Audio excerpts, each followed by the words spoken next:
Higher secondary രണ്ടാം വർഷ chemistry online ക്ലാസ്സിൻ്റെ രണ്ടാമത്തെ ചാപ്റ്ററിൻ്റെ 6ാമത്തെ വീഡിയോയിലേക്ക് സ്വാഗതം.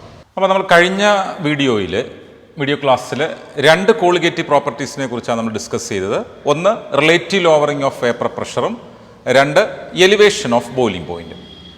ഇന്ന് നമ്മൾ 3ാമത്തെ കോളിഗേറ്റീവ് പ്രോപ്പർട്ടിയെ കുറിച്ചാണ് ഡിസ്കസ് ചെയ്യാൻ പോകുന്നത്.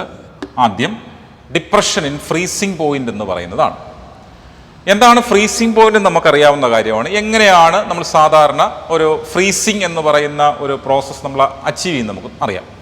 നമുക്ക് ഏറ്റവും പരിചയമുള്ളത് വാട്ടറിൻ്റെ കാര്യത്തിൽ തന്നെയാണ്. വാട്ടർ നമ്മൾ ഫ്രീസ് ചെയ്യുന്നത് എങ്ങനെയാണ്? നമ്മുടെയൊക്കെ രാജ്യങ്ങളിലാണെങ്കിൽ ഫ്രീസ് ചെയ്യണമെന്നുണ്ടെങ്കിൽ വാട്ടറിന് നമ്മൾ എന്ത് ചെയ്യണം? റെഫ്രിജറേറ്ററിനകത്തോട്ട് കയറ്റി വയ്ക്കുമ്പോൾ ടെമ്പറേച്ചർ പതുക്കെ താഴ്ന്നു തുടങ്ങും. നമ്മുടെ റൂം ടെമ്പറേച്ചർ സാധാരണ 30 ഡിഗ്രിയാണ്. ഈ 30 ഡിഗ്രിയിൽ നിന്ന് താഴ്ന്ന് എവിടേക്ക് എത്തും? 0 ഡിഗ്രി സെൽഷ്യസ് ആകുമ്പോൾ നമ്മുടെ ലിക്വിഡ് വാട്ടർ ഫ്രീസ് ചെയ്ത് ഐസായിട്ട് മാറും. ഇനി അതുപോലെ ഐസിന്റെ മെൽറ്റിംഗ് പോയിന്റും 0 ഡിഗ്രിയാണ്. അപ്പോൾ ഈ ഫ്രീസിംഗ് പോയിന്റും മെൽറ്റിംഗ് പോയിന്റും സെയിം ആണ്. അപ്പോൾ നോക്കൂ, അപ്പോൾ ഈ ഐസിന്റെ മെൽറ്റിംഗ് പോയിന്റും 0 ഡിഗ്രിയാണ്, വാട്ടറിന്റെ ഫ്രീസിംഗ് പോയിന്റും 0 ഡിഗ്രിയാണ്. അപ്പോൾ ഈ 0 ഡിഗ്രി സെൽഷ്യസ് എന്ന് പറഞ്ഞ ടെമ്പറേച്ചർ എന്ന് പറയുമ്പം അവിടെ ഈ സോളിഡ് സ്റ്റേറ്റും ലിക്വിഡ് സ്റ്റേറ്റും ഒരു പർട്ടിക്കുലർ കോമ്പൗണ്ടിന്റെ സോളിഡ് സ്റ്റേറ്റും ലിക്വിഡ് സ്റ്റേറ്റും ഇക്വിലിബ്രിയത്തിൽ എക്സിസ്റ്റ് ചെയ്യും നമുക്ക് പറയാൻ സാധിക്കും. അല്ലെങ്കിൽ ആ ഒരു പോയിന്റിലാണെങ്കിൽ 2 ഫേസസിന്റെയും വേപ്പർ പ്രഷർ സെയിം ആയിരിക്കും. അപ്പൊ ഞാൻ പറഞ്ഞു വരുന്നത് വാട്ട് ഈസ് ഫ്രീസിംഗ് പോയിന്റ് എന്ന് പറയുന്നതിന്റെ ഡെഫിനിഷനാണ്. അപ്പൊ it is the temperature at which the liquid as well as its solid states have same vapor pressure. ഒരു കമ്പോണന്റിന്റെ ലിക്വിഡ് ഫേസിനും സോളിഡ് ഫേസിനും ഒരേ വേപ്പർ പ്രഷർ വരുന്ന ടെമ്പറേച്ചർ, അല്ലെങ്കിൽ ആ ടെമ്പറേച്ചറിൽ വെച്ച് ഈ 2 ഫേസ് എന്ത് ചെയ്യും? ഇക്വിലിബ്രിയത്തിൽ എക്സിസ്റ്റ് ചെയ്യും. നേരത്തെ ഞാൻ പറഞ്ഞു വാട്ടറിന്റെ ഫ്രീസിംഗ് പോയിന്റും 0 ഡിഗ്രിയാണ്, അതേസമയം ഐസിന്റെ മെൽറ്റിംഗ് പോയിന്റും 0 ഡിഗ്രിയാണ്. നമുക്ക് ഉദാഹരണം കൊണ്ട് നോക്കാം. നമ്മളിപ്പോൾ ഒരു ലിക്വിഡ് സോൾവെന്റ് നമ്മൾ എടുത്തിരിക്കുന്നു. നമുക്ക് പരിചയമുള്ളത് വാട്ടറാണ് നന്നായിട്ട്. അപ്പോൾ ആ സോൾവെന്റിനെ നമ്മൾ എടുത്തിരിക്കുകയാണ്. അപ്പോൾ നമ്മൾ ഗ്രാഫ് നമ്മൾ അവിടെ നിന്ന് ഇങ്ങോട്ടാണ് വരുന്നത് സങ്കല്പിക്കൂ. അത്യാവശ്യം 30 ഡിഗ്രിയാണ്. ടെമ്പറേച്ചർ കുറയുന്നതനുസരിച്ച് എന്ത് ചെയ്യും? വേപ്പറൈസേഷൻ കുറയുന്നു, അല്ലെങ്കിൽ വേപ്പർ പ്രഷറും കുറയുന്നു. നമുക്കറിയുന്ന കാര്യമാണ്. നമ്മളിപ്പോൾ ചൂടുവെള്ളം അടുപ്പിൽ നിന്ന് ഗ്യാസ് സ്റ്റൗവിൽ നിന്ന് എടുത്ത് താഴേക്ക് വെക്കുകയാണെങ്കിൽ ടെമ്പറേച്ചർ കുറയുന്നതനുസരിച്ച് നമുക്കറിയാം അതിൽ നിന്ന് പുറത്തു വരുന്ന വേപ്പേഴ്സ്, നീരാവി കുറഞ്ഞു വരും നമുക്ക് കാണാവുന്നതാണ്. അങ്ങനെ അപ്പോൾ ടെമ്പറേച്ചർ കുറയുമ്പോൾ വേപ്പർ പ്രഷർ കുറയുന്നു. അതെപ്പോഴാണ് നമ്മൾ സംഭവിക്കുന്നത്? നേരെ എടുത്ത് ഫ്രീസറിനകത്തോട്ട് കയറ്റി വെക്കുകയാണെങ്കിൽ ടെമ്പറേച്ചർ നന്നായിട്ട് വേഗം കുറഞ്ഞു വരും, വേപ്പർ പ്രഷറും കുറഞ്ഞു വരും. ഒരു പ്രത്യേക പോയിന്റ് ആകുന്ന സമയത്ത് ഇത് എന്ത് ചെയ്യുന്നറിയാമോ? സോൾഡിഫൈ ചെയ്ത് കഴിഞ്ഞാൽ പിന്നെ വളരെ വേഗം വേപ്പർ പ്രഷർ കുറയുന്നതായിട്ട് കാണാൻ സാധിക്കും. അതാണ് ഒരു ബ്രേക്ക് നമ്മൾ ഇത് കാണുന്നത്. കണ്ടോ, ഇവിടുന്ന് ഈ പോയിന്റ് A തൊട്ട് B വരെ ആണെങ്കിൽ ലിക്വിഡ് സോൾവെന്റും B തൊട്ട് C വരെ ആണെങ്കിൽ സോളിഡ് സോൾവെന്റിന്റെയും വേപ്പർ പ്രഷർ ടെമ്പറേച്ചർ റിലേഷൻഷിപ്പ് കാണിക്കുന്നതാണ് ഈ ഗ്രാഫ് പ്ലോട്ട് എന്ന് പറയുന്നത്. അപ്പൊ നോക്ക്, ഈ പോയിന്റ് ഈ B എന്ന് പറയുന്നത് ബ്രേക്ക് ആണ്. അവിടെ എന്താ പ്രത്യേകത? സോളിഡ് സോൾവെന്റും ലിക്വിഡ് സോൾവെന്റും ഇക്വിലിബ്രിയത്തിൽ എക്സിസ്റ്റ് ചെയ്യുന്ന ഒരു പോയിന്റ് ആണ്. ഈ പോയിന്റ് എന്ന് പറയുമ്പോൾ 2 കൂട്ടർക്കും ഒരേ വേപ്പർ പ്രഷർ ആണ്. അങ്ങനെയാണെങ്കിൽ ആ പോയിന്റിന് കറസ്പോണ്ടിങ് ആയ ടെമ്പറേച്ചറിനെ വിളിക്കുന്ന പേരാണ് freezing point of the solvent. T0F എന്ന് നമുക്ക് റെപ്രസെന്റ് ചെയ്യാം. അപ്പോൾ ഇറ്റ് ഈസ് എ ടെമ്പറേച്ചർ ഉണ്ട്. T0Fന്റെ പ്രത്യേകത it is A temperature at which solid as well as it's liquid States have same vapour pressure എന്ന് നമുക്ക് കാണാൻ സാധിക്കും. ഇനി എന്താ നമ്മൾ ചെയ്യുന്നത്? നമുക്കറിയാം, നമ്മളൊരു നോൺ വോളറ്റൈൽ സൊല്യൂട്ട് ഡിസോൾവ് ചെയ്യിപ്പിക്കുന്നു. വാട്ടറിൽ നോൺ വോളറ്റൈൽ സൊല്യൂട്ട് ഡിസോൾവ് ചെയ്യിപ്പിക്കുന്നു. ഡിസോൾവ് ചെയ്താൽ വേപ്പർ പ്രഷർ താഴുമെന്ന് നമുക്ക് ഇതിനകം മനസ്സിലാക്കിയിട്ടുണ്ട്. വേപ്പർ പ്രഷർ താഴുന്നു, കറസ്പോണ്ടിങ് ആയിട്ട് വേപ്പർ പ്രഷർ താഴുന്നു. പക്ഷെ വേപ്പർ പ്രഷർ താഴ്ന്നാലും നമുക്ക് വേണമെങ്കിൽ എന്ത് ചെയ്യാം? ഫ്രീസിംഗ് പോയിന്റ് അറ്റൈൻ ചെയ്യിപ്പിക്കാം. നമ്മൾ എന്ത് ചെയ്യുന്നു? കൂൾ ചെയ്യുന്നു, ടെമ്പറേച്ചർ താഴ്ത്തുന്നു. ടെമ്പറേച്ചർ താഴ്ത്തുമ്പോൾ വേപ്പർ പ്രഷർ താഴ്ന്ന് വന്നിട്ട് ഈ ഒരു പോയിന്റിൽ വരുമ്പം ഈ സോളിഡ് ഫേസ് സ്റ്റാർട്ട് ചെയ്യുന്നു. സോളിഡ് ഫേസിൽ മീറ്റ് ആവുന്ന പോയിന്റ് ഇവിടെയാണ്. ആ ടെമ്പറേച്ചർ നോക്കൂ, TF. ഈ TF എന്താണ്? T0Fനേക്കാൾ താഴ്ന്നു വന്നു. അപ്പൊ ഫ്രീസിംഗ് പോയിന്റ് എന്തായി? സൊല്യൂഷന്റെ ഫ്രീസിംഗ് പോയിന്റ് എന്ത് സംഭവിച്ചാട്ടാണ് നമ്മൾ ഈ ഗ്രാഫിൽ നിന്ന് മനസ്സിലാവുന്നത്? ഡിപ്രസ് ചെയ്തു, കുറഞ്ഞു വന്നതായിട്ട് നമുക്ക് മനസ്സിലാക്കാൻ പറ്റി. അങ്ങനെയാണെങ്കിൽ the difference between the freezing point of the pure solvent and that of the solution is known as depression of freezing point represented by the letter ΔTF. നമുക്കിത് വേണമെങ്കിൽ ഈസി ആയിട്ട് ഡെയിലി ലൈഫിൽ നമുക്ക് പരിശോധിക്കാവുന്നതാണ്. ഇപ്പം പ്യുവർ വാട്ടർ നമ്മൾ റെഫ്രിജറേറ്ററിന്റെ ഫ്രീസറിലേക്ക് കയറ്റി വെക്കുകയാണെങ്കിൽ കുറച്ച് സമയം കഴിയുമ്പോൾ അതെന്ത് ചെയ്യും? ഫ്രീസ് ആവും. നമുക്കറിയാം 0 ഡിഗ്രിയിലാണ് അത് ഫ്രീസ് ആവുന്നത്. പക്ഷെ അതേപോലെ നമ്മൾ കടൽ വെള്ളമോ അല്ലെങ്കിൽ പാലോ മിൽക്കോ ഒക്കെ എടുത്ത് വെക്കുകയാണെങ്കിൽ അത്ര വേഗത്തിൽ അത് ഫ്രീസ് ആകത്തില്ല. ഒരു പക്ഷേ ഒരു -0.5 ഡിഗ്രിയിലൊക്കെയാണ് സാധാരണ മിൽക്ക് ഫ്രീസ് ചെയ്യുന്നത്. അതുപോലെ പിന്നെ കടൽ വെള്ളമൊക്കെ എത്രത്തോളം സൊല്യൂട്ട് ഡിസോൾവ് ചെയ്തിട്ടുണ്ടോ അത്രത്തോളം അതിന്റെ ഫ്രീസിംഗ് പോയിന്റ് താഴുന്നതായിട്ട് നമുക്ക് കാണാൻ സാധിക്കും. അപ്പോൾ നോൺ വോളറ്റൈൽ സൊല്യൂട്ട് ചേർക്കുകയാണെങ്കിൽ വേപ്പർ പ്രഷർ താഴും, കറസ്പോണ്ടിങ് ആയിട്ട് അത്രത്തോളം ഫ്രീസിംഗ് പോയിന്റ് ഡിപ്രസ് ചെയ്യുന്നതായിട്ട് നമുക്ക് മനസ്സിലാക്കാൻ സാധിക്കും. അപ്പോൾ greater the number of solute particles, greater is the lowering of vapour pressure, then greater will be the depression of freezing point എന്ന് നമുക്ക് മനസ്സിലാക്കാം. Thus this lowering of depression of freezing point can be considered as a colligative property, since this is due to the lowering of vapor pressure, which in turn depends upon the number of non-volatile particles in that solution. Okay, നമ്മൾ ഇനി അടുത്ത depression of freezing പോയിന്റുമായിട്ട് relate ചെയ്യുന്ന mathematical സ്റ്റേറ്റ്മെന്റിലേക്ക് നമുക്ക് പോകാം. നമുക്ക് ഇതിനകം അറിയാം depression of freezing point depends on the number of solute particles. നമ്മൾ നേരത്തെ തന്നെ തിയറട്ടിക്കലായിട്ട് നമ്മൾ പറഞ്ഞു വെച്ചു. അങ്ങനെയാണെങ്കിൽ മാത്തമാറ്റിക്കലായിട്ട് നമുക്ക് എഴുതാൻ സാധിക്കും delta T F proportional to molality എഴുതാം. നേരത്തെ കഴിഞ്ഞ വീഡിയോയിൽ elevation of boiling point delta T B proportional molality എന്ന് പറഞ്ഞതുപോലെ delta T F proportional molality നമുക്ക് പറയാം. Or delta T F is equal to a constant K F into molality എന്ന് നമുക്ക് എഴുതാം. പ്രൊപ്പോർഷണാലിറ്റി സൈൻ മാറ്റാൻ വേണ്ടി ഒരു കോൺസ്റ്റന്റ് ഉണ്ട്, മൾട്ടിപ്ലൈ ചെയ്തു. ഇവിടെ ഈ കെ എഫിനെ വിളിക്കുന്ന പേരാണ് മോളാൽ ഡിപ്രഷൻ കോൺസ്റ്റന്റ് അഥവാ ക്രയോസ്കോപ്പിക് കോൺസ്റ്റന്റ് എന്നാണ് വിളിക്കുക. ഇനി നമുക്ക് വേണമെങ്കിൽ നോക്കൂ, ഈ ക്രയോസ്കോപ്പിക് കോൺസ്റ്റന്റ് എങ്ങനെ ഡിഫൈൻ ചെയ്യാം. നോക്കൂ, നേരത്തെ ചെയ്തതുപോലെ മൊളാലിറ്റിയുടെ വാല്യൂ 1 ആകുകയാണെങ്കിൽ ഡെൽറ്റ ടി എഫിന്റെ വാല്യൂ കെ എഫ് ആകും.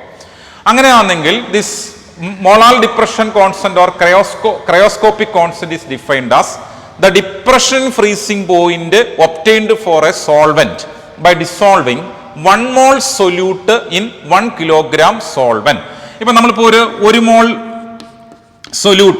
സൊല്യൂട്ട് ഏതുമായിക്കൊള്ളട്ടെ, നമുക്കറിയാം സൊല്യൂട്ട് പാർട്ടിക്കിൾ നമ്പറിനെ മാത്രമേ ഡിപ്പെൻഡ് ചെയ്യുന്നുള്ളൂ. അത് 1 kilogram സോൾവെന്റിൽ ഡിസോൾവ് ചെയ്യിപ്പിക്കുന്നു. നമുക്ക് വാട്ടർ ആയിക്കൊള്ളട്ടെ. അപ്പോൾ 1 mole solute 1 kilogram water dissolve ചെയ്താൽ ആ വാട്ടറിന്റെ ഫ്രീസിംഗ് പോയിന്റിന് കുറച്ച് ഡിപ്രഷൻ ഉണ്ടാകും. അത് എത്ര ഡിപ്രഷൻ ഉണ്ടാകുന്നുവോ അതിനെയാണ് നമ്മൾ molal depression constant or cryoscopic constant എന്ന് പറയുന്നത്. വാട്ടറിന്റെ കെ എഫ് വാല്യൂ പഠിച്ചു വെച്ചിരിക്കണം. That is 1.86 kelvin kilogram mole inverse. അതായത് 1 mole സൊല്യൂട്ട് 1 kilogram വാട്ടറിൽ ഡിസോൾവ് ചെയ്യിപ്പിക്കുകയാണെങ്കിൽ, 1 mole ഏത് സൊല്യൂട്ട് ഡിസോൾവ് ചെയ്യിപ്പിച്ചാലും വാട്ടറിനുണ്ടാകുന്ന ഫ്രീസിംഗ് പോയിന്റ് ഡിപ്രഷൻ അല്ലെങ്കിൽ വാട്ടറിന്റെ ഫ്രീസിംഗ് പോയിന്റ് നോർമൽ കേസിൽ 0 ഡിഗ്രി സെൽഷ്യസ് നമുക്കറിയാൻ സാധിക്കും. അതിൽ നിന്ന് 1.86 ഡിഗ്രി കുറയും. അതായത് -1.86 ആയിരിക്കും. അതിന്റെ യൂണിറ്റ് ഓർക്കുക, കെൽവിൻ കിലോഗ്രാം മോൾ ഇൻവേഴ്സ്. ഇനി ഒപ്പം നമുക്ക് നോക്കാം, ഇതിന്റെ ഒരു നേരത്തെ നമ്മൾ മൊളാലിറ്റിക്ക് പകരം നമുക്ക് എന്ത് ചെയ്യാം, WB × 1000 divide by MB × WA എന്ന എക്സ്പ്രഷൻ നമുക്ക് എഴുതാം. ഈ ഇക്വേഷൻ നമുക്ക് ഉപയോഗപ്പെടുത്തി നേരത്തെ പോലെ അൺനോൺ സൊല്യൂട്ടുകളുടെ മോളാർ മാസ് ഡിറ്റർമൈൻ ചെയ്യാം. അല്ലെങ്കിൽ സൊല്യൂട്ടിന്റെ മോളാർ മാസും അറിയാമെങ്കിൽ ആ സോൾവെന്റിന് എത്രമാത്രം ഫ്രീസിംഗ് പോയിന്റ് കുറയും എന്നുള്ള ഡെൽറ്റ ടി എഫ് വാല്യൂ കണ്ടുപിടിക്കാം, സൊല്യൂഷന്റെ ഫ്രീസിംഗ് പോയിന്റ് കണ്ടുപിടിക്കാം. അങ്ങനെയൊക്കെയുള്ള ആപ്ലിക്കേഷൻ നമുക്ക് എക്സ്പ്രഷന് ഉണ്ട്. അടുത്ത നമ്മൾ ഈ ഫ്രീസിംഗ് പോയിന്റ് ഡിപ്രഷന്റെ ചില പ്രാക്ടിക്കൽ ആപ്ലിക്കേഷൻ ആണ്. ഒരു ആപ്ലിക്കേഷൻ നമ്മൾ നേരത്തെ ഞാൻ പറഞ്ഞു കഴിഞ്ഞു, അൺനോൺ സൊല്യൂട്ടുകളുടെ മോളാർ മാസ് ഡിറ്റർമൈൻ ചെയ്യാൻ സാധിക്കും. ഇനി അതുപോലെ നമുക്ക് ചില പ്രത്യേക അളവ് സൊല്യൂട്ട്, നോൺ വോളറ്റൈൽ സൊല്യൂട്ട് ചേർക്കുമ്പം നമ്മുടെ സോൾവെന്റിന്റെ ഫ്രീസിംഗ് പോയിന്റ് ഏത് ടെമ്പറേച്ചർ വരെ താഴും എന്ന് നമുക്ക് കണ്ടെത്താൻ സാധിക്കും. ഇനി അതുപോലെ പ്രാക്ടിക്കൽ ആയിട്ടുള്ള ആപ്ലിക്കേഷൻ എന്ന് പറഞ്ഞു കഴിഞ്ഞാൽ ഒന്ന് പ്രിപ്പറേഷൻ ഓഫ് ആന്റി ഫ്രീസ് സൊല്യൂഷനുകളാണ്. അതായത് ഇപ്പം നമ്മുടെ ഈ യൂറോപ്യൻ കൺട്രീസിന്റെ ഒരു പ്രശ്നം എന്ന് പറഞ്ഞാൽ വിന്റർ സീസൺ വരുന്ന സമയത്താണെങ്കിൽ ടെമ്പറേച്ചർ വളരെ താഴ്വോ നെഗറ്റീവ് ടെമ്പറേച്ചറിലേക്ക് പോകും. -10ഉം -20 ഒക്കെ അവിടെ സർവ്വസാധാരണമാണ്. അപ്പം അങ്ങനെ 0 ഡിഗ്രിക്ക് താഴെ ടെമ്പറേച്ചർ പോയാൽ ഉണ്ടാകുന്ന കുഴപ്പം നമുക്ക് ഊഹിക്കാവുന്നതേ ഉള്ളൂ. എന്താണ്, ഇവിടെയൊക്കെ നമ്മുടെ മഴക്കാലത്ത് ചുറ്റും നമ്മുടെ റോഡുകളിൽ വെള്ളം കെട്ടിക്കിടക്കുന്നതെങ്കിൽ അവിടെ ഈ സമയത്ത് അവിടെ എല്ലാം എന്തായിരിക്കും, ഐസായിരിക്കും ഉണ്ടാവുക. അപ്പോൾ വാഹനങ്ങളുടെ റേഡിയേറ്ററിനകത്ത് എന്ത് ചെയ്യും, കൂളന്റ് ഫില്ല് ചെയ്യാറുണ്ട്. ഈ കൂളന്റ് എന്ത് ചെയ്യും, 0 ഡിഗ്രീസ് വാട്ടറാണ് പഴയ കാലത്ത് ഉപയോഗിച്ചുകൊണ്ടിരുന്നത്. വാട്ടർ ഉപയോഗിക്കുമ്പോൾ ഉണ്ടാകുന്ന ചെറിയ പ്രശ്നം എന്താ, 0 ഡിഗ്രി സെൽഷ്യസ് ആകുമ്പോൾ വാട്ടർ എന്ത് ചെയ്യും, ഫ്രീസ് ആവും. വാട്ടർ ഫ്രീസ് ആകുമ്പോൾ എന്ത് ചെയ്യും, ഐസായിട്ട് ഫ്രീസ് ആയി കഴിഞ്ഞാൽ അത് എക്സ്പാൻഡ് ചെയ്താൽ എന്ത് ചെയ്യും, റേഡിയേറ്റർ പൊട്ടിപ്പോകും. അപ്പോൾ ആ റേഡിയേറ്റർ പൊട്ടിപ്പോകുന്ന അപകടം ഒഴിവാക്കാൻ വേണ്ടിയിട്ട് യൂറോപ്യൻ കൺട്രീസിലെല്ലാം ചെയ്യുന്ന കാര്യം ഈ കൂളന്റ് വാട്ടർ എന്ന റേഡിയേറ്റർ കൂളന്റിനകത്ത് എന്ത് ചെയ്യും, എത്തിലീൻ ഗ്ലൈക്കോൾ എന്ന് പറയുന്ന ഒരു ആന്റി ഫ്രീസ് റിയേജന്റ് ചേർക്കും. അപ്പോൾ എത്തിലീൻ ഗ്ലൈക്കോൾ ഒരു നോൺ വോളറ്റൈൽ സൊല്യൂട്ടാണ്. എത്തിലീൻ ഗ്ലൈക്കോൾ ചേർത്ത് കഴിയുമ്പോൾ വാട്ടറിന്റെ ഫ്രീസിംഗ് പോയിന്റ് എന്ത് ചെയ്യും, കുറയും. അപ്പം നമുക്ക് ആ റൂം ടെമ്പറേച്ചർ അനുസരിച്ച് എത്ര വരെ റൂം ടെമ്പറേച്ചർ, ഉദാഹരണം പറയുന്നത് ഇപ്പോൾ -3 ഡിഗ്രി സെൽഷ്യസ് അവിടെ ആ ഒരു പ്രത്യേക സമയത്ത് ഉണ്ടാകുന്ന റൂം ടെമ്പറേച്ചർ എങ്കിൽ നമുക്ക് എന്ത് ചെയ്യണം, ആ വാട്ടർ സൊല്യൂഷന്റെ ഫ്രീസിംഗ് പോയിന്റ് ഒരു 4 ഡിഗ്രി വരെ നമുക്ക് താഴ്ത്തുന്ന തരത്തിൽ എത്തിലീൻ ഗ്ലൈക്കോൾ ചേർത്ത് വെക്കുകയാണെങ്കിൽ റേഡിയേറ്ററിനകത്തുള്ള കൂളന്റ് ഫ്രീസ് ചെയ്യുന്നത് നമുക്ക് എന്താ ഒഴിവാക്കാം. അങ്ങനെ റേഡിയേറ്റർ പൊട്ടിപ്പൊളിയുന്നത് നമുക്ക് ഒഴിവാക്കാം. ഇനി അതുപോലെ രണ്ടാമത് മറ്റൊരു ആപ്ലിക്കേഷൻ എന്ന് പറഞ്ഞാൽ ക്ലിയറിംഗ് ഓഫ് സ്നോ ആണ്. ക്ലിയറിംഗ് ഓഫ് സ്നോ, അതായത് ഞാൻ നേരത്തെ പറഞ്ഞു അവിടെയൊക്കെ ടെമ്പറേച്ചർ 0 ഡിഗ്രിക്ക് താഴെ പോകുമ്പം രാവിലെയൊക്കെ വാഹനങ്ങളൊന്നും നമുക്ക് റോഡിലേക്ക് ഇറക്കാൻ പറ്റത്തില്ല. എല്ലാ സ്ഥലത്തും ഇങ്ങനെ ഐസ് കട്ടകളായിരിക്കും റോഡിൽ കാണുക. ടയറിന്റെ അടുത്ത് എല്ലാം ഐസ് കട്ടകളായിരിക്കും. അപ്പോൾ ഈ ഐസ് കട്ടകളാകുമ്പോൾ നമുക്കറിയാം വലിയ പാറയെക്കാട്ടിയും ശക്തിയുള്ളതാണ്. അവിടെ നിന്ന് കുത്തി ഇളക്കിയൊക്കെ വേണം നമുക്ക് വണ്ടി നീക്കാൻ. അപ്പോൾ അങ്ങനെ ഒരു സാഹചര്യത്തിൽ നമുക്ക് ഈ ഐസ് മെൽറ്റ് ചെയ്യിപ്പിച്ച് മാറ്റാൻ ഈ ഒരു പ്രിൻസിപ്പിൾ നമുക്ക് ഉപയോഗിക്കാൻ സാധിക്കും. ഇതിലേക്ക് എന്ത് ചെയ്യും, കാൽസ്യം ക്ലോറൈഡോ അല്ലെങ്കിൽ സോഡിയം ക്ലോറൈഡോ സ്പ്രിങ്കിൾ ചെയ്യും. അതായത് നമ്മുടെ ഏറ്റവും കൂടുതലായിട്ട് നമുക്ക് അവൈലബിൾ ആവുന്ന സോഡിയം ക്ലോറൈഡ് ആണ്. പക്ഷേ ഇഫക്റ്റീവ് കൂടുതൽ കാൽസ്യം ക്ലോറൈഡ് ആണ്. എന്തായാലും സോഡിയം ക്ലോറൈഡ് കാൽസ്യം ക്ലോറൈഡ് നമ്മൾ ഈ ഐസിന്റെ പുറത്തേക്ക് നമ്മൾ വിതറി കഴിയുകയാണെന്നുണ്ടെങ്കിൽ ഈ സൊല്യൂഷനായി മാറും. സൊല്യൂഷൻ ആകുമ്പോൾ ഫ്രീസിംഗ് പോയിന്റ് ഡിപ്രസ് ചെയ്യും. നമുക്കറിയാം ടെമ്പറേച്ചർ ആ റൂം ടെമ്പറേച്ചറിനെക്കാട്ടും താഴേക്ക് മാറും. എന്ത് സംഭവിക്കും, ഈ പറയുന്ന ഐസ് മെൽറ്റ് ചെയ്ത് അങ്ങ് മാറുകയും ചെയ്യും. അപ്പോൾ നമുക്ക് ഏതെങ്കിലും ഒരു സോൾവെന്റിന്റെ ടെമ്പറേച്ചർ നമുക്ക് ഫ്രീസിംഗ് പോയിന്റ് താഴ്ത്തിക്കൊണ്ട് വരാൻ വേണ്ടിയിട്ട് ഇത്തരത്തിൽ നോൺ വോളറ്റൈൽ ആയിട്ടുള്ള സൊല്യൂട്ട് ചേർത്ത് നമുക്ക് ചെയ്യുന്നത് യൂറോപ്യൻ കൺട്രീസിൽ സർവ്വസാധാരണമാണ്. അത് ഇതിന്റെ ഒരു ആപ്ലിക്കേഷനായിട്ട് നമുക്ക് കരുതാൻ സാധിക്കും. ഒന്ന്, preparation of anti freeze solutions, അവിടെ നമ്മൾ എത്തിലീൻ ഗ്ലൈക്കോൾ ആണ് ചേർക്കുന്നത്. 2, ഐസ് മെൽറ്റ് ചെയ്യിപ്പിച്ച് മാറ്റാൻ, വേഗത്തിൽ ഐസ് മെൽറ്റ് ചെയ്യിപ്പിച്ച് മാറ്റാൻ വേണ്ടിയിട്ട് നമുക്ക് എന്ത് ചെയ്യാം, കാൽസ്യം ക്ലോറൈഡോ സോഡിയം ക്ലോറൈഡോ നമ്മൾ അതിന്റെ പുറത്ത് വിതറുകയാണെങ്കിൽ പെട്ടെന്ന് തന്നെ എൻ്റെ മെൽറ്റിംഗ് പോയിന്റ് താഴുന്നു, അത് മെൽറ്റ് ചെയ്തങ്ങ് പോവുകയും ചെയ്യും. ഇനി അടുത്ത നമ്മൾ ഈ ഫ്രീസിംഗ് പോയിന്റ് ഡിപ്രഷനുമായിട്ട് റിലേറ്റ് ചെയ്യുന്ന ഒരു പ്രോബ്ലം നമുക്ക് ചെയ്യുന്ന എങ്ങനെയാണെന്ന് നോക്കാം. ക്വസ്റ്റ്യൻ ഒന്ന് ശ്രദ്ധിക്കൂ. 45 gram of ethylene glycol is mixed with 600 gram of water. Calculate the freezing point depression and the freezing point of the solution. നോക്കൂ, ഞാൻ തൊട്ട് മുമ്പേ സൂചിപ്പിച്ച ആൻറ്റി ഫ്രീസ് സൊല്യൂഷൻ പ്രിപ്പയർ ചെയ്യുന്നതുമായി ബന്ധപ്പെട്ട ഒരു ആപ്ലിക്കേഷൻ പ്രോബ്ലമാണ് ഈ ക്വസ്റ്റ്യൻ എന്ന് പറയുന്നത്. ഇവിടെ എന്താ പറഞ്ഞേക്കുന്നത്, നമുക്ക് 600 gram വാട്ടർ ആണുള്ളത്. That is 600 ml വാട്ടറാണ്. ഒരു 1/2 ലിറ്ററിനെക്കാട്ട് അല്പം കൂടെ കൂടുതലുണ്ട്. അതിലൊരു 45 gram എത്തിലീൻ ഗ്ലൈക്കോൾ C2H6O2 ചേർത്ത് വയ്ക്കുന്നു. അപ്പം നോർമൽ കേസിൽ ഈ 600 gram വാട്ടർ ആണെങ്കിൽ അത് 0 ഡിഗ്രി അഥവാ 273 കെൽവിനിൽ ഫ്രീസ് ആകും. നമ്മൾ ഇതിലേക്ക് എന്ത് ചെയ്തു, ഒരു 45 gram എത്തിലീൻ ഗ്ലൈക്കോൾ ചേർത്ത് ഒരു സൊല്യൂഷൻ പ്രിപ്പയർ ചെയ്തെങ്കിൽ ക്വസ്റ്റ്യൻ ഇതാണ്, അങ്ങനെയാണെങ്കിൽ എത്രത്തോളം വാട്ടറിന്റെ ഫ്രീസിംഗ് പോയിന്റ് താഴും, അതുപോലെ ഈ സൊല്യൂഷന്റെ നെറ്റ് ഫ്രീസിംഗ് പോയിന്റ് എന്തായിരിക്കും, എത്ര ഡിഗ്രി അല്ലെങ്കിൽ എത്ര കെൽവിനിൽ ഈ സൊല്യൂഷൻ ഫ്രീസ് ആകും. അപ്പോൾ നമുക്കറിയാം ഇവിടെ വാട്ടറിന്റെ KF വാല്യൂ ക്വസ്റ്റ്യനിൽ തന്നിട്ടില്ല. വാട്ടറിന്റെ KF വാല്യൂം KB വാല്യൂം കാണാൻ പഠിച്ചു വെച്ചേക്കണം. വാട്ടറിന്റെ KF വാല്യൂ 1.86 കെൽവിൻ പെർ മോളാലാണ്. മോളിക്കുലാർ ഫോർമുല എത്തിലീൻ ഗ്ലൈക്കോൾ ആണെന്ന് സൊല്യൂട്ട് ആണെന്ന് നമുക്ക് പറഞ്ഞിട്ടുള്ളതിന്റെ മോളിക്കുലാർ ഫോർമുല അറിയാവുന്നത് കൊണ്ട് അതിന്റെ മോളാർ മാസ് എഴുതാം. 62 gram per mol. Atomic mass add ചെയ്ത് അത് കിട്ടുകയും ചെയ്യും. Delta TF is equal to KF into molality എന്ന ഇക്വേഷൻ അറിയാം. മൊളാലിറ്റി നമ്മൾ പഠിച്ചിട്ടുണ്ട്. അത് മൊളാലിറ്റി പ്ലേസിൽ സബ്സ്റ്റിറ്റ്യൂട്ട് ചെയ്യുമ്പോൾ delta TF is equal to KF into WB into 1000 divided by MB into WA എന്ന് വരും. ഇതിനകത്ത് നമുക്ക് ആ ഡെൽറ്റ TF എന്ന് പറഞ്ഞാൽ ഡിപ്രഷൻ ഓഫ് ഫ്രീസിംഗ് പോയിന്റ് ആണ്. ബാക്കിയുള്ള എല്ലാ പാരാമീറ്റേഴ്സും ഉണ്ട്. KF-ന്റെ വാല്യൂ 1.86, സൊല്യൂട്ടിന്റെ വെയിറ്റ് 45,000, സൊല്യൂട്ടിന്റെ മോളാർ വെയിറ്റ് 62, സോൾവെന്റിന്റെ വെയിറ്റ് 600 gram. അത് സബ്സ്റ്റിറ്റ്യൂട്ട് ചെയ്യുന്നു. അപ്പോൾ 2.25 കെൽവിൻ എന്ന് കിട്ടുന്നു. അപ്പോൾ എന്ത് മനസ്സിലായി, 600 gram വാട്ടറിൽ 45 gram എത്തിലീൻ ഗ്ലൈക്കോൾ ചേർത്താൽ വാട്ടറിന്റെ ഫ്രീസിംഗ് പോയിന്റ് 2.25 കെൽവിൻ ഡിപ്രസ് ചെയ്യും. ഈ 1.86 എന്ന് പറഞ്ഞു കഴിഞ്ഞാൽ അത് ഒരു സ്റ്റാൻഡേർഡ് ആണ്. അതായത് 1 kilogram വാട്ടറിൽ 1 mol സൊല്യൂട്ട് ഡിസോൾവ് ചെയ്യുമ്പോഴാണ് 1.86 ഡിപ്രസ് ചെയ്യുന്നത്. ഇവിടെ ഇപ്പം 1 kilogram വാട്ടർ ഇല്ല, 600 gram വാട്ടറേ ഉള്ളൂ. 1 mol സൊല്യൂട്ട് ഇല്ല, 45 gram സൊല്യൂട്ടേ ഉള്ളൂ. അങ്ങനെയാണെങ്കിൽ നമുക്ക് അവിടെ ഉണ്ടാകാൻ പോകുന്ന depression of freezing point 2.25 kelvin ആണ്. ഇനി സെക്കൻഡ് പാർട്ട് എന്താ, അങ്ങനെയാണെങ്കിൽ freezing point of the solution എന്തായിരിക്കും എന്ന് ക്വസ്റ്റിന് ചോദിച്ചിട്ടുണ്ട്. വാട്ടറിന്റെ ഫ്രീസിംഗ് പോയിന്റ് നമുക്കറിയാം 273 കെൽവിൻ ആണ്. അതിൽ നിന്നും 2.25 കെൽവിൻ ഡിപ്രസ് ചെയ്യും ടെമ്പറേച്ചർ, ഫ്രീസിംഗ് പോയിന്റ് കുറയും. അങ്ങനെയാണെങ്കിൽ ഫ്രീസിംഗ് പോയിന്റ് സൊല്യൂഷൻ നെറ്റ് എത്ര ആവും? 270.75 കെൽവിൻ ആകും. ഇനി വേണമെങ്കിൽ ഇത് ഡിഗ്രി സെൽഷ്യസിൽ എക്സ്പ്രസ് ചെയ്താലും കുഴപ്പമൊന്നുമില്ല. വാട്ടറിന്റെ ഫ്രീസിംഗ് പോയിന്റ് 0 ഡിഗ്രി ആണ്. അപ്പോൾ ആ 0 ഡിഗ്രിയിൽ നിന്നും 2.25 ഡിഗ്രി, ഞാൻ പറഞ്ഞു 1 ഡിഗ്രി ഡിഫറൻസ് തന്നെയാണ് 1 കെൽവിൻ ഡിഫറൻസ്. അപ്പോൾ 2.25 കെൽവിൻ സബ്ട്രാക്ട് ചെയ്യുവാണെങ്കിൽ -2.25 ഡിഗ്രി സെൽഷ്യസിലായിരിക്കും നമ്മൾ ഈ പറയുന്ന സൊല്യൂഷൻ ഫ്രീസ് ചെയ്യുന്നത്. അപ്പോൾ ഒരു പക്ഷേ നമ്മുടെ റൂം ടെമ്പറേച്ചർ ഒരു -2 ഡിഗ്രിയൊക്കെ വരുന്ന ഒരു ക്ലൈമറ്റ് ഉള്ള സാഹചര്യത്തിലാണെങ്കിൽ ഈ ഒരു സൊല്യൂഷൻ ഫ്രീസ് ആകില്ല. കാരണം ഈ സൊല്യൂഷൻ ഫ്രീസ് ആകുന്ന ഏത് ടെമ്പറേച്ചറിൽ ഫ്രീസ് ആകൂ? -2.25 ഡിഗ്രി സെൽഷ്യസിൽ മാത്രമേ ഫ്രീസ് ആവൂ. ഒരു പക്ഷേ ഈ 45നേക്കാൾ കുറച്ചും കൂടെ നമ്മൾ സൊല്യൂട്ട് കൂട്ടുകയാണെങ്കിൽ ഇതിലും താഴെ ഉള്ള ടെമ്പറേച്ചറിൽ മാത്രമേ ഈ സൊല്യൂഷൻ ഫ്രീസ് ആകുന്നുള്ളൂ എന്ന് നമുക്ക് കാണാൻ സാധിക്കും. ഇനി നമുക്ക് അടുത്ത 4ാമത്തെ കോളിഗേറ്റീവ് പ്രോപ്പർട്ടിയാണ് ഇനി നമ്മൾ ഡിസ്കസ് ചെയ്യാൻ പോകുന്നത്. അത് ഓസ്മോട്ടിക് പ്രഷറാണ്. പക്ഷേ ഈ ഓസ്മോട്ടിക് പ്രഷറിലേക്ക് കടക്കുന്നതിന് മുമ്പ് നമ്മൾ ഈ ഓസ്മോസിസ് എന്ന് പറയുന്ന പ്രോസസ്സ് നമുക്കൊന്ന് പരിചയം പുതുക്കണം. കാരണം ഇത് നിങ്ങൾ ബയോളജിയിലൊക്കെ മുമ്പ് മനസ്സിലാക്കിയിട്ടുള്ളതാണ്. എന്താണ് ഓസ്മോസിസ്? നമുക്ക് നോക്കാം.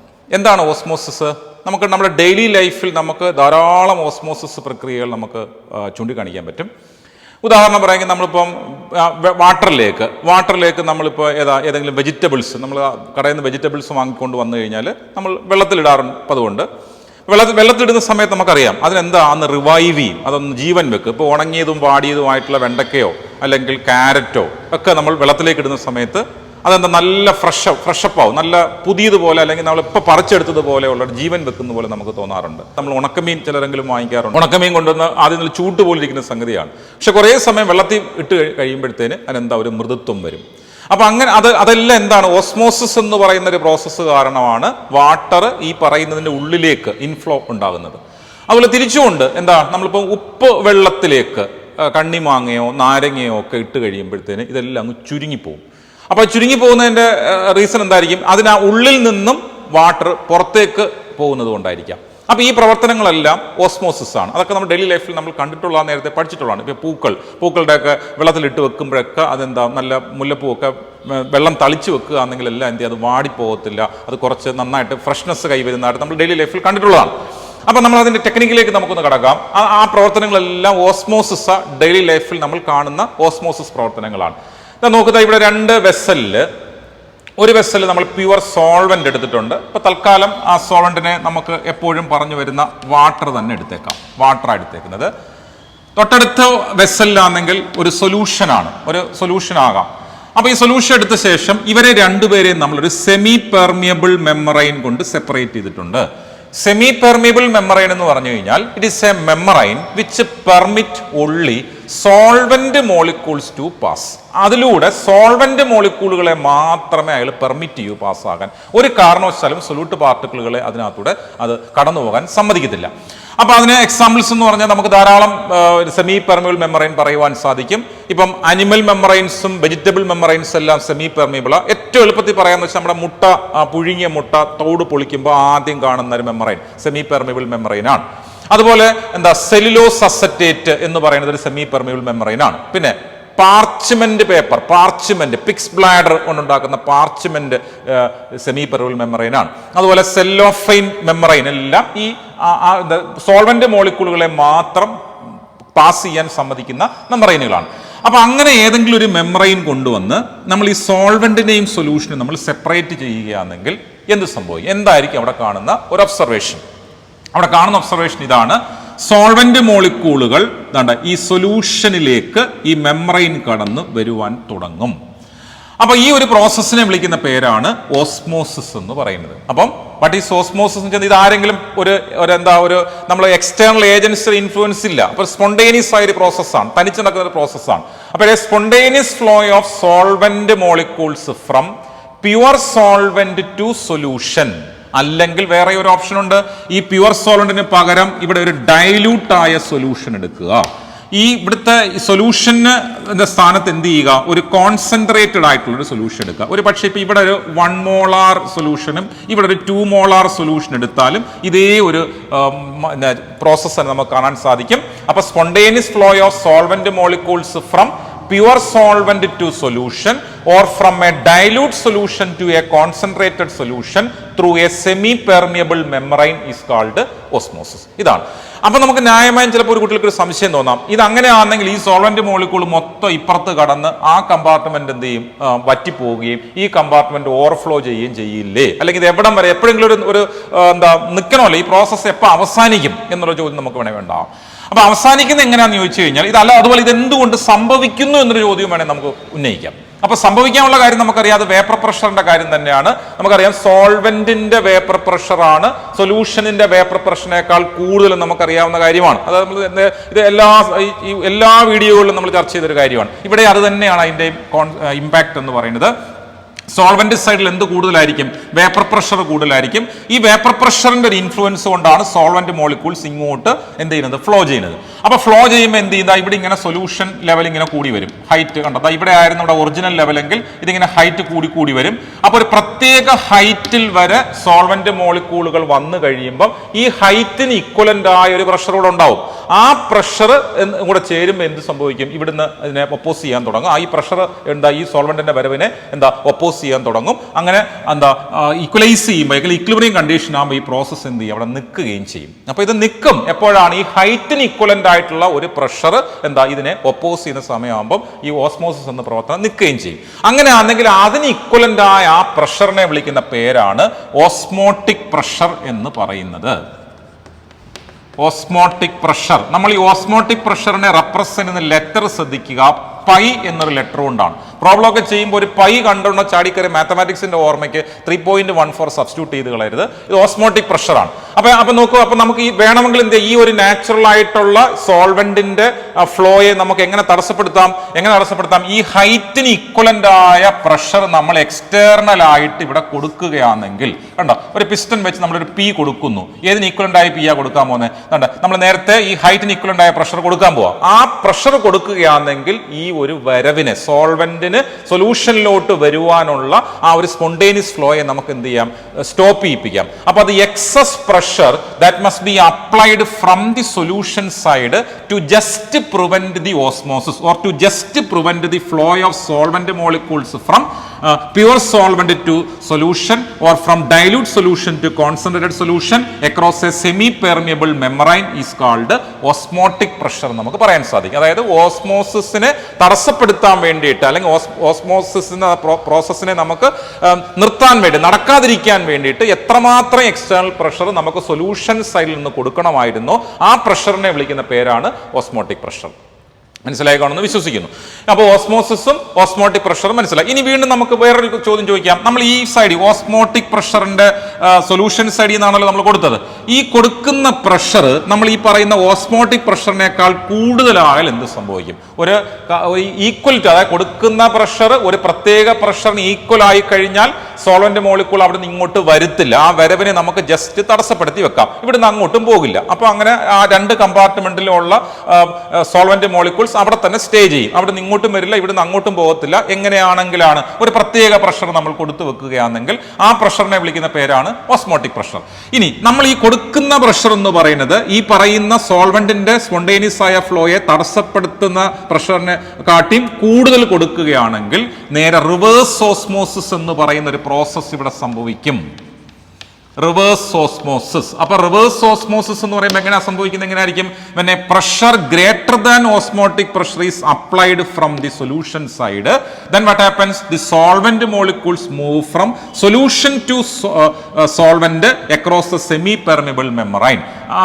This process is called reverse osmosis. നമ്മൾ ഇവിടെ നിന്നുകൊണ്ട് ഇപ്പൊ ഉദാഹരണം പറയാം, ഇവിടെ ഇപ്പൊ എന്താ സീ വാട്ടർ എടുത്തിരിക്കുകയാണ്, സീ വാട്ടർ കടൽ വെള്ളം എടുത്തിരിക്കുന്നു. ഈ ഭാഗത്ത് നമ്മൾ പ്യുവർ വാട്ടറും എടുത്ത് വെച്ചിരിക്കുകയാന്നിരിക്കട്ടെ. ഇങ്ങനെയാണ് നമ്മൾ ഈ കടൽ വെള്ളം ശുദ്ധീകരിക്കുന്ന process, desalination of sea water എന്ന് പറയുന്നത് റിവേഴ്സ് ഓസ്മോസിസ് എന്നൊരു പ്രവർത്തനം വഴിയാണ് നിർവഹിക്കുന്നത്. നമ്മളിപ്പോൾ നേരത്തെ പറഞ്ഞതുപോലെ ഒരു കമ്പാർട്ട്മെന്റ് ശുദ്ധമായ വാട്ടർ എടുത്തു, ഇവിടെ നമുക്ക് ഔട്ട്ലെറ്റ് ഉണ്ട്, വാട്ടർ ഉണ്ട്. ഇവിടുത്തെ കമ്പാർട്ട്മെന്റിലാണ് എന്താണ് സീ വാട്ടർ എടുത്തിരിക്കുക. നമ്മളിപ്പോൾ പിന്നെ ഗൾഫ് കൺട്രീസിലൊക്കെ ആണെങ്കിൽ അവിടെ ഒന്നുകിൽ മരുഭൂമി അല്ലെങ്കിൽ കടലേ ഉള്ളൂ, ഇഷ്ടംപോലെ കടൽ വെള്ളമുണ്ട്. അപ്പോൾ ആ കടൽ വെള്ളത്തിൽ നിന്ന് നമുക്ക് എങ്ങനെയാണ് ശുദ്ധമായ വെള്ളം വേർതിരിക്കുന്നത് എന്നുള്ള ഒരു പ്രോസസ്സാണ്. അതിന്റെ പ്രിൻസിപ്പിൾ പറഞ്ഞാൽ റിവേഴ്സ് ഓസ്മോസിസ് ആണ്. ഇവിടെ നോക്കൂ, അപ്പോൾ നമ്മൾ രണ്ടുപേരെയും ഒരു സെമി പെർമിബിൾ മെമ്മറൈൻ സെപ്പറേറ്റ് ചെയ്യും. സാധാരണ ഉപയോഗിക്കുന്ന ഒരു സെമി പെർമിബിൾ മെമ്മറൈൻ എന്ന് പറയുന്നത് സെല്ലുലോസ് അസറ്റേറ്റ് ആണ്. അപ്പൊ സെല്ലുലോസ് അസറ്റേറ്റ് വഴി നമ്മൾ കടൽ വെള്ളത്തെയും സീ വാട്ടറിനെയും അതുപോലെ പ്യുവർ വാട്ടറിനെ നമ്മൾ സെപ്പറേറ്റ് ചെയ്തിട്ടുണ്ട്. ഇനി എന്ത് ചെയ്യുന്നു, സൊല്യൂഷൻ സൈഡ് അഥവാ സീ വാട്ടറിന്റെ സൈഡിൽ നിന്നുകൊണ്ട് നമ്മൾ എന്ത് ചെയ്യുന്നു, ഓസ്മോട്ടിക് പ്രഷറിനേക്കാൾ കൂടുതൽ ഒരു പ്രഷർ കൊടുക്കുന്നു. ഓസ്മോട്ടിക് പ്രഷർ ഒരു പ്രഷറും കൊടുത്തില്ലെങ്കിൽ പ്യുവർ വാട്ടർ മൊത്തം സീ വാട്ടറിന്റെ സൈഡിലേക്ക് വരും. ഇനി ഈ പ്യുവർ വാട്ടറിന്റെ സീ വാട്ടറിലേക്കുള്ള വരവിനെ ജസ്റ്റ് പ്രിവെന്റ് ചെയ്യാൻ വേണ്ടിയിട്ട് നമുക്ക് കൊടുക്കേണ്ട പ്രഷറാണ് ഓസ്മോട്ടിക് പ്രഷർ. ആ പ്രഷറിനേക്കാൾ കൂടുതൽ പ്രഷർ നമ്മൾ അപ്ലൈ ചെയ്യുകയാണെന്നുണ്ടെങ്കിൽ എന്ത് ചെയ്യും, ഈ സൊല്യൂട്ട് പാർട്ടിക്കിൾസിനെ കളഞ്ഞിട്ട് ഈ സോൾവെന്റ് മോളിക്കൂൾ എന്ത് ചെയ്യും, സീ വാട്ടറിൽ നിന്നും പ്യുവർ വാട്ടർ സൈഡിലോട്ട് പോകുന്നു. അങ്ങനെ നമുക്ക് ഇവിടെ എന്ത് ചെയ്യാൻ സാധിക്കും, പ്യുവർ ആയിട്ടുള്ള വാട്ടർ നമുക്ക് കളക്ട് ചെയ്ത് മാറ്റാം. അങ്ങനെ നമുക്ക് സീ വാട്ടറിനെ എന്ത് ചെയ്യാം, പ്യൂരിഫൈയും ചെയ്യാം. അപ്പോൾ നമ്മൾ 3 കോൺസെപ്റ്റുകളാണ് മനസ്സിലാക്കിയത്. എന്താണ് ഓസ്മോസിസ്, ആ ഓസ്മോസിസ് പ്രിവെന്റ് ചെയ്യാൻ കൊടുക്കേണ്ട പ്രഷർ ഓസ്മോട്ടിക് പ്രഷർ. ഇനി ആ ഓസ്മോട്ടിക് പ്രഷറിനേക്കാൾ കൂടുതൽ പ്രഷർ നമ്മൾ കൊടുക്കുകയാണെങ്കിൽ നമുക്ക് എന്ത് ചെയ്യാം, റിവേഴ്സ് ഓസ്മോസിസ് നമുക്ക് നടപ്പിലാക്കാമെന്നാണ് ഈ ഫിഗറിൽ നിന്ന് നമുക്ക് മനസ്സിലായത്. അപ്പോൾ ഈ വീഡിയോ ഇവിടെ അവസാനിക്കുന്നു. മറ്റൊരു വീഡിയോയുമായി വീണ്ടും കാണാം.